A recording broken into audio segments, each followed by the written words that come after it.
Hey guys, Wade here. In this video, we are about to break down every element, every angle, every player involved, all the dimensions to this entire crisis. If you were holding Terra Luna and this happened, this is the video for you. If you got in close towards the bottom and is still waiting for your particular bag to pump, this is the video for you guys. You know, I have been eyeing this situation since it started, okay? Even prior to it, because what we'll break down in this video is the series of events that led us to where we are. That's why I am starting with this tweet here from March 14th from Do Kwon himself, the self-proclaimed master of stablecoins. He says that UST with 10 billion in Bitcoin reserves will open a brand new monetary era of the Bitcoin standard. P2P electronic cash that is easier to spend and more attractive to hold. The reason we started here, guys, is because this is when things really started to change. After that, we saw stories like this. Terra Foundation adding $230 million of Bitcoin to its reserves. A month later, by May 5th, that Bitcoin reserve was sitting somewhere close to $1.5 billion.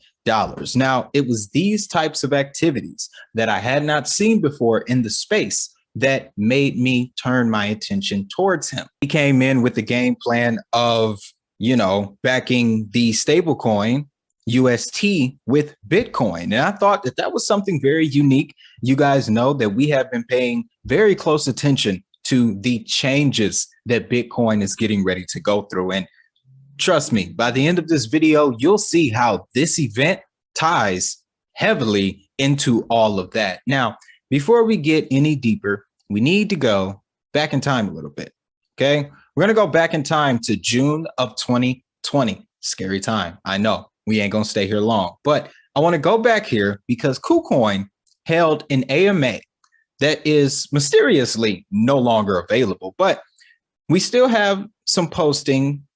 We still have the information, and it provides a good background of Terra Labs, Terraform, how Do Kwon got involved and everything like that. Because see, guys, it's not just Do Kwon that is involved here, okay?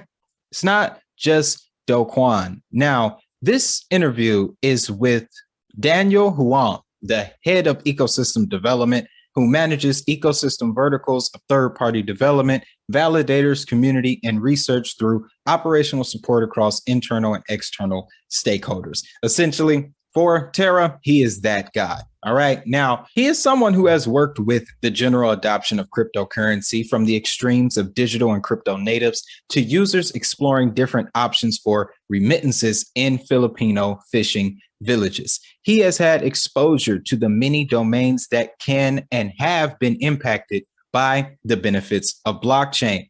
His joining of Terraform Labs stems from understanding the problems that the developer communities have been working on. From Terra's emphasis on exposure to non-crypto natives, he has been working to continue the mass adoption of Terra's products from the Chai payment app.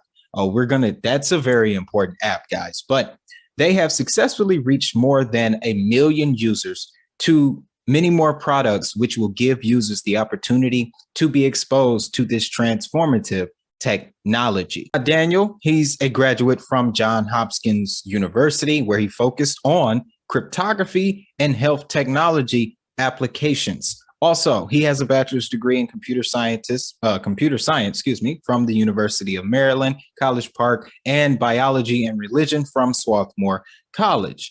He currently supports an educational computer lab he built in the Philippines and got his start in cryptocurrency as a Dogecoin miner back in 2013. So this is just one of the characters that is involved with the building of Terra, guys. Now, this is 2020. So what we're getting is a perspective of what this blockchain was doing at that time.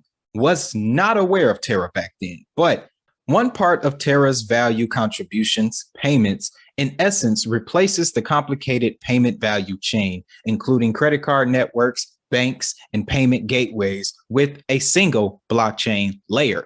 With the efficiencies that Terra has provided for payment channels on both the merchant and consumer side, it continues to steadily provide infrastructural improvements and tools that are laying down the foundations for a credible, neutral, distributed, and radically transparent ecosystem, bolstered through the initial mass adoption of Terra's blockchain infrastructure that is powering its partner, Chai, which has amassed over 1.4 million users as of 2020. Terra is moving naturally towards ecosystem building that offers competitive, programmable payments, logistics, and infrastructure to power the plethora of industry that will be built on efficiency and scale. Now, Terra was created in 2018 with the singular vision of facilitating the mass adoption of crypto by creating digitally native assets that are price stable against the world's major fiat currencies, keeping in mind that previous innovations in the technology of money was bootstrapped by large payment networks, Alibaba, Tabo, PayPal, eBay, and Visa.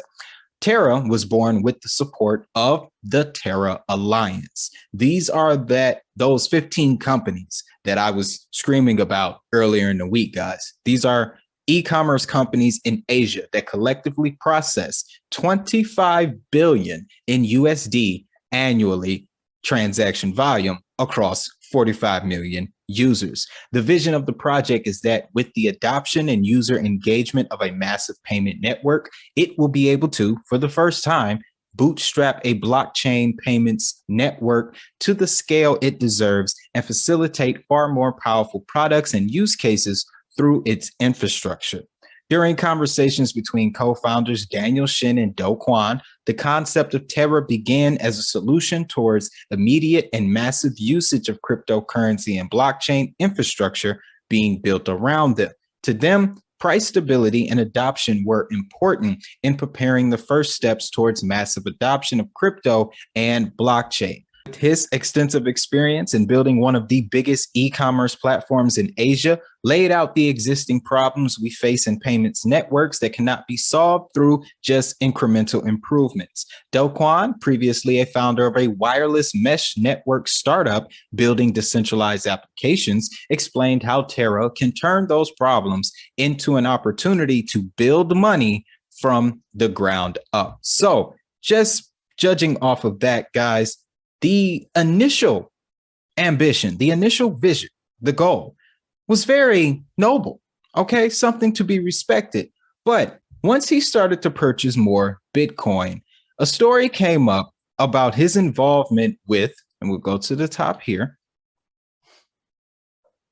with another stablecoin called Basis Cash. Now, on the surface, I'm going to tell you what everybody has been doing. They've taken his experience with Basis Cash and just completely compared it to the UST fiasco. And that's to be expected. But I was more curious as to what the story was behind Basis Cash for real.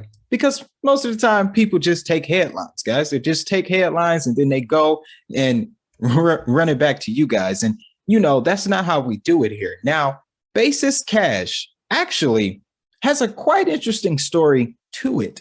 Well, this is when we get into the discussion of the exterior effects of this crisis, guys, because he modeled the UST coin after Basis Cash. But Basis Cash was brought into the market on the philosophy of an algorithmic stablecoin being able to be better than the traditional options that were already there, being USDC and USD Tether. Sourcing from CoinDesk, they interviewed Hyun Suk Kang, a former engineer at Terraform Labs. He said that Basis Cash was, in fact, a side project from some of Terra's early creators, including himself and Kwon. So, first thing I learned that I didn't hear anybody else, it wasn't just Kwon that did this. There was a team.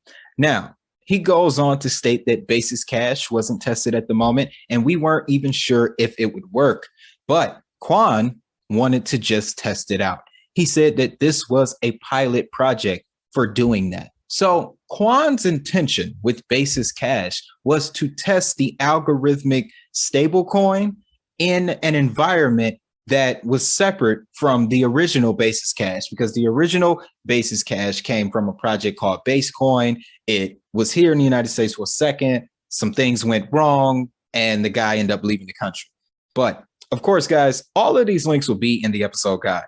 This might be the most comprehensive episode guide ever, but you can read through all of this stuff on your own time, of course. But Basis Cash was supposed to be the opposition to USDC and USD Tether, the concept of algorithmic stablecoins in general.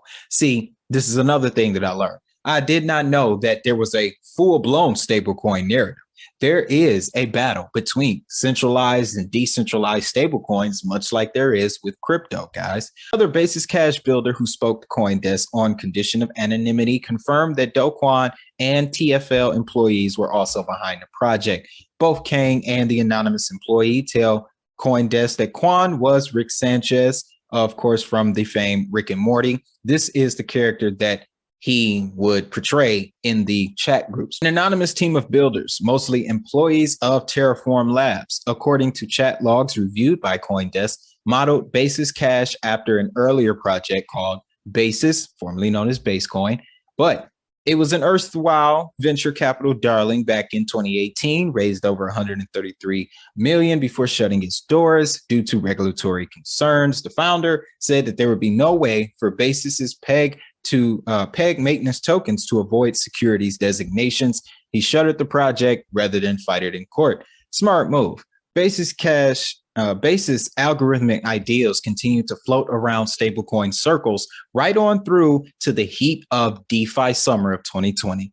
Man, yeah, DeFi summer was something else. But when that's when Rick and Morty stepped in, quote unquote, which is Kwon. Kwon and other algorithmic stablecoin adherents have long argued that the decentralized finance space needs a decentralized stable currency without censorship, risk, or central points of failure. Such an approach contrasts with that of the market-leading stablecoins like USD Tether and USD Circle, which maintain their peg, in theory, backing every digital dollar with centralized treasuries. Now, he was so intrigued by the early ideas of Basis that Do Kwon directed a select group of TFL employees to resurrect what would eventually become Basis Cash. Kang and other TFL engineers say the Korean-based project was envisioned as a way to test out the core concepts of the original Basis without falling prey to U.S. regulatory pitfalls. Now, what I took from this is that he was using Basis Cash as a model for what he essentially wanted UST to become. This is further confirmed as we read the next paragraph, where they state that Kwon deliberately distanced himself from the day-to-day operations of the project, though he proposed most of the core ideas behind Basis Cash and its underlying token model, which was analogous to US Terra, which relies on a token burn mechanism involving its sister coin, Luna. Now, that just basically says that, hey, you guys, I'm going to pick you guys to go and do this while I go and do these other things. So when people bring up the story of Basis Cash, guys, they're really only looking at it from the perspective of it's one of his failed projects. It's just like Luna that makes this man a failure. Well, one point on failure. We hustlers know that failure is a part of the process. Okay, at least the man tried. And secondly, what this shows is that there is always another layer to the story, guys. What I have been so immersed with is the psychology of all of these movements. That's what's so interesting to me. It's kind of like one of the things where, you know, people who like to investigate criminals basically, well, it's essentially the same thing, but people who like to investigate criminals and really study their behavior and what makes them do what they do. That's what I'm getting with this right here. Now, we're going to continue on through the timeline, guys. We're going to jump over to Yahoo Finance because they describe the events in a bit more detail at the kind of the early stages of it all. Now, May 9th, Terra's UST, poster child for decentralized assets tied to the dollar, rebounded sharply on Tuesday as it climbed to 92 cents after plunging 40% below its dollar peg, which occurred on Monday. So they are referring to the previous Monday, which was May 5th. Now, what I really found interesting was this description here. The trouble began on May 7th when a few large investors sold more than 500 million in US Terra positions on Anchor, which is the popular savings protocol that serves as the largest sink for UST. Now, this is supported by this tweet here, courtesy of Pedro Explorer. This has a lot of technical language. Again, I'll have the link in the episode guide so you can read through it yourself. But this thread basically explains that there was no evidence of collusion at this point. You know, there was no evidence of any wrongdoing at this point in time. This is just going through the on-chain data of how much money was moved in and moved out. And of course, there was no change in percentage. So this kind of looked like a ghost event. So it's not surprising that no one was really made aware of this until it was already too late. Only one place where the money was reportedly moving around from. Now we're going to jump over to Decrypt because they have a very different viewpoint. They exposed something else about this situation. Now they go into explaining this is pretty much the first half of this article is pretty much what Yahoo Finance just explained. This second half of this article is explaining a second option for how this money could have been moved. And it has to do with Curve Finance. Okay. This is where things really start to open up, guys. But they state a second option. Here's how it looked. UST depegged by little less than 2 cents over the weekend as anchored the party swooping in and began flipping US Terra for any other stablecoin, Tether, or USDC Circle. Eventually, the specific pool that allowed for these trades, called UST plus 3 Curve pool, which also pools all the major stablecoins, became unbalanced, meaning there was far more US Terra than the other stablecoins in the pool. Now, they briefly explain what happens when you sell US Terra for USDC on the Curve platform. When you go into a sale on Curve, you add more US Terra to this pool while removing USDC. Eventually, the pool will have more US Terra than USDC. And in order to correct this course, the pool then begins to offer US Terra for a discount in hopes of getting arbitrageurs to make the opposite trade and rebalance the pool. This is in part why we began to see a slight depegging beginning on the weekend. Curve was doing what Curve has been doing since its invention. That's very interesting. The problem in this specific case was that the opposite trade, the one that would rebalance the pool, it did not happen. It appeared that despite the relative lucrative arbitrage trade, no one wanted to be holding US Terra. As for why, well, don't forget Terra's top app Anchor had begun to slide as well. So this is the introduction of the institutional players, guys. You can see here that Curve played a very major role in this entire thing. At the same time, guys, we were experiencing a market downturn, and projects, altcoins all over the place their prices were coming down. So the timing of this was impeccable.